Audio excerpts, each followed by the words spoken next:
অন্যরকম। তাই তোমাদের মধ্যে যাদের ভালো না লাগবে তারা স্কিপ করো, দয়া করে বাজে কমেন্ট করবে না। আর যাদের ভালো লাগবে তারা অবশ্যই পরবর্তী পার্টের জন্য অপেক্ষা করো।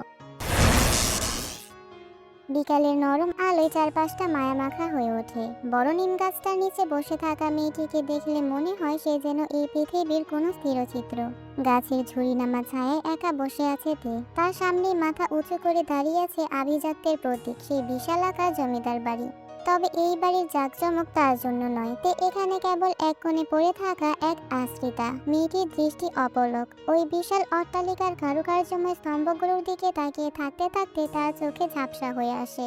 নোনতা পানি গাল বেয়ে পড়ার আগে স্মৃতির পাতায় ধুলো জমে থাকা অতীতগুলো জীবন্ত হয়ে ওঠে। সে আপন মনে বিড়বিড় করে বলতে শুরু করে তার জীবনের ধূসর গল্পটা। আমি তে, বয়স কত হবে? এই 14 কি 15। সঠিক হিসাব রাখার মতো কেউ ছিল না কোনোদিন। অথচ আজ থেকে 9 বছর আগেও আমার পৃথিবীটা ছিল অন্যরকম। তখন আমার বয়স মোটে 5। বাবার সেই হাসি মুখটা আবছা মনে পড়ে। একটা সড়ক দুর্ঘটনায় সব শেষ হয়ে গেল। বাবার মৃত্যুর পর আমার আর মায়ের ঠাঁই হলো নানি বাড়ির ভাঙাচোরা এক কোণে। অভাব ছিল নিত্য সঙ্গী। নানিমা সারাদিন ঝুঁকে পড়ে সেলাইয়ের কাজ করতেন, চোখে চশমা দিয়ে শুয়ে সুতো পরাতে হিমশিম খেতেন। সেই সামান্য আয়ে আমাদের নুন ভাতের দিন কাটত।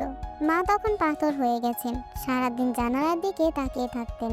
একদিন দুপুরবেলা মা কলসি কাঠে পানি নিয়ে ফিরছিলেন। পরনে মলিন শাড়ি হলেও মায়ের সেই রূপ যেন ঠিকরে বেরোচ্ছিল। ঠিক সেই মুহূর্তেই জমিদার বাবুর পালকিটা সেই পথ দিয়ে যাচ্ছিল। জানলার পর্দা সরিয়ে জমিদারের চোখ পড়ে মায়ের ওপর।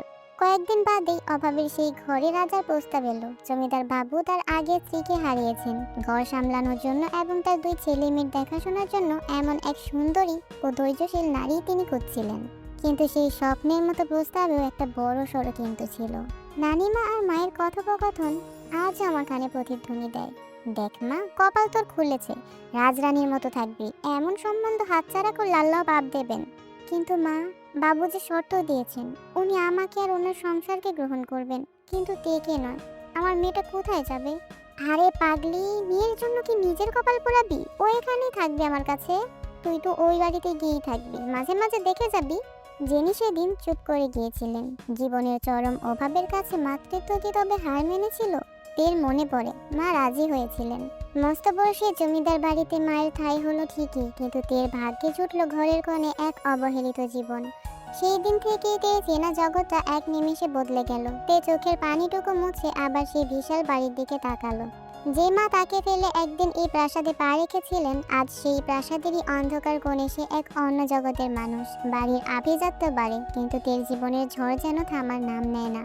তের কণ্ঠস্বর বুঝে আসে, বুকের ভেতরের দলা পাকানো কষ্টটা যেন গলার কাছে এসে আটকে আছে। সে একটা দীর্ঘশ্বাস ফেলে, যাতে মিশে আছে একরাশ অবজ্ঞা আর বিষাদ। ঠোঁটের কোণে লেগে থাকা সেই তাচ্ছিল্যের হাসিটা আসলে নিজের ভাগ্যের প্রতি এক করুণ বিদ্রোহ। চোখের পানিগুলো গাল বেয়ে টুপটাপ করে ঝরছে ধুলোমাখা মাটিতে। কয়েক মুহূর্ত চুপ থেকে নিজেকে একটু সামলে নিতে আবারও বলতে শুরু করে, আমার মা, যাকে আজ এই বিশাল বাড়ির সবাই গিন্নিমা বলে চিনে। আর আমিও, আমাকেও তাকে গিন্নিমা বলেই ডাকতে হয়। মায়ের সেই দ্বিতীয় বিয়ের পর দীর্ঘ 3টা বছর আমি নানি বাড়িতে ছিলাম। একটা বাড়ির জন্য তিনি খবর নেননি। তার ফেলে আসা মেয়েটা খেয়েছে না না খেয়ে আছে। তিনি তো তখন ব্যস্ত ছিলেন জমিদার বাড়ির নতুন 2 সন্তানকে নিয়ে। তাদের আদর, তাদের আবদার মেটাতেই তার দিন ফুরিয়ে যেত। হঠাৎ একদিন নানিমাও চলে গেলেন না ফেরার দেশে। মাথার উপর থেকে শেষ আশ্রয়টুকুও হারিয়ে গেল। আমি তখন মাছ দরিয়ায় একা। মা খবর পেলেন এবং এক প্রকার অনিচ্ছা নিয়েই আমাকে এই বাড়িতে নিয়ে এলেন। কিন্তু মা হিসেবে নয়, আশ্রয়দাত্রী হিসেবে। আমার পরিচয় হলো এই বাড়ির ফরমাইশ খাটার সাধারণ এক পরিচারিকা। নিজের জন্মদাত্রীর সামনে দাঁড়িয়েও আমি আজ একজন বাইরের মানুষ। তের স্মৃতিতে ভেসে ওঠে তার সৎ ভাই বোনের সেই তিক্ত কথা আর অবহেলার চাহনি। সে বলতে থাকে, এই বাড়িতে আমার সূর্য ওঠে রান্নার ধোয়া আর গালমন্দ দিয়ে। আমার সৎ ভাই বোনদের কাছে আমি এক খেলার পুতুল মাত্র। তাদের ইচ্ছা হলে শাসন করে, না হলে অপমান। আমার পাশে দাঁড়িয়ে দেখেন সব, কিন্তু তার চোখে আমার জন্য কোনো মমতা জাগে না। তিনি এখন পুরোপুরি আভিজাত্যের অংশ। আমার অস্তিত্ব তার কাছে এক পুরনো পাপের মতো, যা তিনি লুকিয়ে রাখতে পারলেই বাঁচেন। আকাশের দিকে মুখ তুলে তে ডুকরে কেঁদে ওঠে। তার সেই আর্তনাদ যেন বাতাসের সঙ্গে মিশে যায়। বাবা, ও বাবা, তুমি কেন আমাদের এভাবে ছেড়ে চলে গেলে? সেদিন যদি মৃত্যু তোমায় নিতে এসে থাকে তবে আমাকে কেন ফেলে গেলে? সাথে করে নিয়ে গেলেই তো পারতে। তুমি থাকলে হয়তো আজ এই নিমতলায় বসে আমাকে চোখের জল ফেলতে হতো না। তুমি থাকলে আমারও একটা পরিচয় থাকতো, একটা মাথা গোজার নির্ভরযোগ্য ঠাঁই থাকতো। আজ আমি এই বিশাল প্রাসাদের সবচেয়ে একা মানুষ বাবা। বলা শেষ করেতে দুই হাঁটুতে মুখ গুজে টুকরে কেঁদে ওঠে। জমিদার বাড়ির ওপর দিয়ে বিকেলের শেষ পাখিটা উড়ে যায়, কিন্তু তের জীবনের সেই কালো মেঘ সরার কোনো লক্ষণই দেখায় না। তার প্রতিটি দীর্ঘশ্বাস কেবল একরাশ শূন্যতাকেই আঁকড়ে ধরে। তে তে এই কোথায় তুই? তোকে কি এই বাড়িতে বসিয়ে খাওয়ানোর জন্য রাখা হয়েছে? বান্দির বাচ্চা, কই তুই?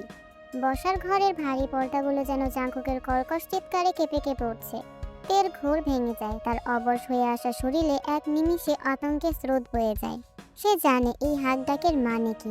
জাঙ্কুক জমিদার বাবুর একমাত্র ছেলে, এই বিশাল প্রাসাদে তার কথাই শেষ কথা। তার দাপটে বাড়ির চাকর বাকর থেকে শুরু করে সবাই তটস্থ থাকে, তবে তের উপর তার আক্রোশটা একটু অন্যরকম, একটু বেশি বিষাক্ত।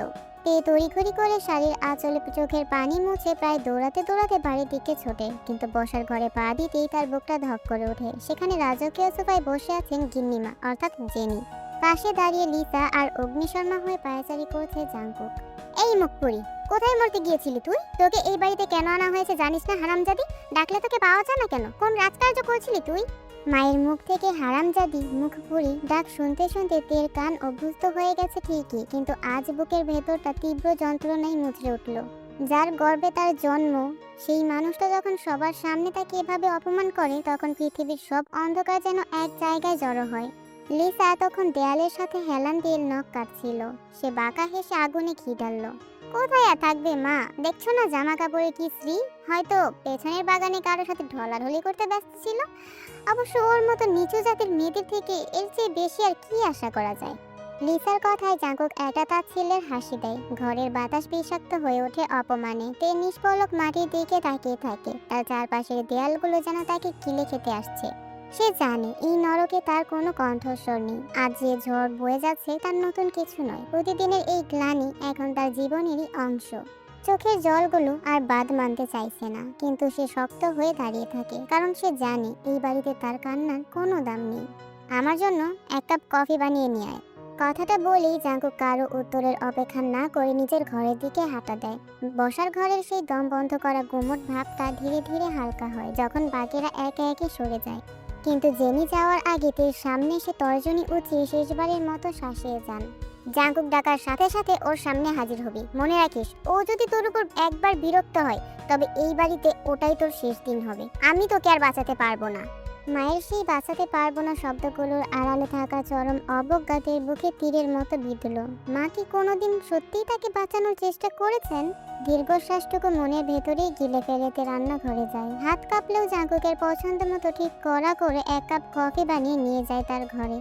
দরজা ঠেলে ভেতরে ঢুকতেই দেখে জাঙ্কুক ব্যালকনির দিকে মুখ করে দাঁড়িয়ে আছে। তে সন্তর্পণে কফির কাপটা এগিয়ে দেয়, কিন্তু কিছু বুঝে ওঠার আগেই ঘটে যায় সেই নৃশংস ঘটনা। জাঙ্কুক কোনো কথা না বলে আচমকা তের হাতটা ধরে ফেলে এবং ধোয়া ওঠা গরম কফিটা ঢেলে দেয় তার হাতে। আহ সাহেব, এটা কি করলেন আপনি? আমি তো আপনার কোনো ক্ষতি করিনি সাহেব, কেন করলেন এমনটা? যন্ত্রণায় তে কুঁকড়ে যায়, কিন্তু জাঙ্কুকের মনে তার জন্য কোনো করুণা জাগে না। উল্টো সে তের চুলের মুঠি শক্ত করে ধরে নিজের মুখের একদম কাছে টেনে আনে। জাঙ্কুকের চোখের মনি দুটো তখন আগুনের মতো জ্বলছে। ক্ষতি করিসনি ঠিকই, কিন্তু দেরি করে তুই ভুল করেছিস। আমার মেজাজ কেমন তুই জানিস না? নেক্সট টাইম যদি এক সেকেন্ডও দেরি হয় তবে অত্যাচারের মাত্রা আরো বাড়বে। আমি ডাকার সাথে সাথেই যেন তোকে আমার চোখের সামনে পাই, মনে থাকবে? তে চোখে তখন ঝাপসা অন্ধকার। যন্ত্রণায় আর অপমানে সে পাথর হয়ে যায়। জাঙ্কুক ঝটকায় তাকে ছেড়ে দিয়ে ইশারায় বেরিয়ে যেতে বলে। টলতে টলতে তে ঘর থেকে বেরিয়ে আসে। পুরো হাতটা লাল হয়ে ফুলে উঠেছে। যন্ত্রণায় তার মনে হচ্ছে চামড়া ছিঁড়ে যাচ্ছে। এই বিশাল প্রাসাদে তার জন্য কোনো মলম নেই, কোনো সান্ত্বনা নেই। রান্নাঘরের সিঙ্কের কাছে গিয়ে কলটা ছেড়ে দেয় সে। ঠান্ডা পানির নিচে পোড়া হাতটা ধরতেই অবশ একটা অনুভূতি হয়। পানির ধারার দিকে তাকিয়ে ভাবতে থাকে, এই নরক থেকে মুক্তির কি কোনো পথ নেই? মায়ের কটূক্তি, সৎ বোনের ঘৃণা আর জাঙ্কুকের এই অমানবিক অত্যাচার বইতে বইতে সে বড় ক্লান্ত। তার কিশোরী মনটা আজ খুব করে একটু শান্তি খোঁজে, একটু আশ্রয় খোঁজে। কিন্তু এই পাথরের দেয়ালে ঘেরা বাড়িটা কি কোনোদিন তাকে সেই শান্তি দেবে, নাকি এই আগুনেই পড়ে ছাই হয়ে যেতে হবে তাকে? রাত তখন 10টা। পুরো জমিদার বাড়িতে নিস্তব্ধতা নেমে এসেছে। সারাদিনের হাড় ভাঙা খাটুনি আর হাতের অসহ্য যন্ত্রণা নিয়ে তে সবেমাত্র তার ছোট্ট ঝুপড়ি ঘরে গা এলিয়েছিল। অমনি পাশের ঘর থেকে ভেসে এলো সেই অতি পরিচিত যান্ত্রিক ডাক, জাঙ্কুকের আদেশ। তের ঘরটা জাঙ্কুকের ঘরের সাথেই লাগানো, যাতে মাঝরাতেও সাহেব ডাকলে বান্দি হাজির থাকতে পারে। শরীরে জ্বর ভাব, হাতটা আগুনের মতো জ্বলছে, তবুও ভয়ে ভয়েতে উঠে দাঁড়ালো। জাঙ্কুকের ঘরের দরজায় দাঁড়িয়ে ক্ষীণ কণ্ঠে শুধালো, সাহেব আসবো? তোকে কতবার বলেছি আমার রুমে ঢুকতে কোনো অনুমতি নিবি না? বারবার এক কথা বলতে আমার ভালো লাগে না। তে ধীর পায়ে ভেতরে ঢুকলো। জাঙ্কুক তখন বিছানায় আধশোয়া হয়ে একটা বই পড়ছিল। তে ভেতরে ঢুকতে সে বই থেকে নজর সরিয়ে তের দিকে তাকালো। 14 বছরের এই কিশোরীর অবয়বে যেন কোনো এক দক্ষ কারিগর নিখুঁত সৌন্দর্য ঢেলে দিয়েছে। দুধে আলতা গায়ের রঙের সাথে আবেদনময়ী শরীরের গঠন আর মায়া ভরা চোখের এই মেয়েটিকে দেখলে পাষাণ হৃদয়েও দোলা লাগে। জাঙ্কুকের চোখের দৃষ্টি আজ একটু অন্যরকম, একটু বেশি গভীর। ঘরের টিমটিমে আলোইতে রূপ যেন আগুনের শিখার মতো জ্বলজ্বল করছে। তোকে কতবার বলেছি আমার জামা কাপড় সবসময় ধুয়ে ইস্ত্রি করে রাখবি? কথা কি কানে যায় না তোর? নাকি পিঠের চামড়া বেশি নরম হয়ে গেছে? তে নিজের যন্ত্রণায় কুকড়ে যাওয়া হাতের দিকে একবার তাকালো। থরথর করে কাঁপছে তার আঙুলগুলো। সাহেব, ওই যে হাতটা, মানে হাতটা খুব চলছে তো। হাতে কি হয়েছে শুনি? হাত কি ভেঙে বাদ হয়ে গেছে? ভাঙেনি তো, তবে এত বাহানা কিসের? যা বলছি তাই কর, এখনই সব কাপড় ধুয়ে দিবি। আমি কোনো অজুহাত শুনতে চাই না। তের দু চোখ ফেটে পানি আসতে চাইলো। আল্লাহর কাছে মনে মনে শক্তি চাইলো এই অমানসিক কষ্ট সহ্য করার। সে অসহায়ভাবে কাপড়গুলো নিয়ে ওয়াশরুমে চলে গেল। গরম কফিতে পোড়া হাতে যখন সাবান পানির সংস্পর্শে এলো, তের মনে হলো তার কলিজাটা যেন ছিঁড়ে যাচ্ছে। যন্ত্রণায় তার কপালে বিন্দু বিন্দু ঘাম জমতে শুরু করলো। বেশ কিছুক্ষণ পার হয়ে যাওয়ার পর জাঙ্কুকের ভেতরটা কেমন যেন অস্থির হয়ে উঠলো। সে দেখতে চাইলো মেয়েটা আদৌ কাজ করছে কিনা। সে নিঃশব্দে উঠে ওয়াশরুমের দরজার কাছে গিয়ে দাঁড়ালো। তে তখন দরজার দিকে মুখ করে বসে কাপড় কাচ্ছিল। হাতের তীব্র ব্যথার কারণে সে ঠিকমতো শক্তি পাচ্ছিল না। যন্ত্রণার চোটে সে নিজের শরীরের অবস্থার কথা ভুলেই গিয়েছিল। কখন যে তার শাড়ির আঁচলটা বুক থেকে খসে নিচে পড়ে গেছে সেদিকে তার কোনো খেয়ালই নেই। দরজায় দাঁড়িয়ে থাকা জাঙ্কুকের চোখের সামনে তখন তের অনাবৃত বুকের উপরিভাগে সেই শ্বেতশুভ্র কোমলতা দৃশ্যমান। দৃশ্যটা দেখা মাত্রই জুনিয়র জাঙ্কুক কঠিন হয়ে মাথা উঁচু করে দাঁড়িয়ে যায়। তার নিঃশ্বাস ভারী হয়ে এলো, ঠোঁট কামড়ে ধরল সে। যে মেয়েটিকে সে সারাদিন ঘৃণা আর অত্যাচারে বিদ্ধ করে, আজ তার এই রূপ দেখে জাঙ্কুকের ভেতরের আদিম পুরুষটা জেগে উঠেছে। শরীরের রক্তে এক অদ্ভুত উত্তেজনা টের পেল সে। জাঙ্কুকের দৃষ্টি স্থির হয়ে রইল তের সেই অনিন্দ শরীরের ভাঁজে। সে যেন এক ঘোর লাগা মোহে আচ্ছন্ন হয়ে পড়েছে। সেখান থেকে ফেরা তার পক্ষে এখন প্রায় অসম্ভব।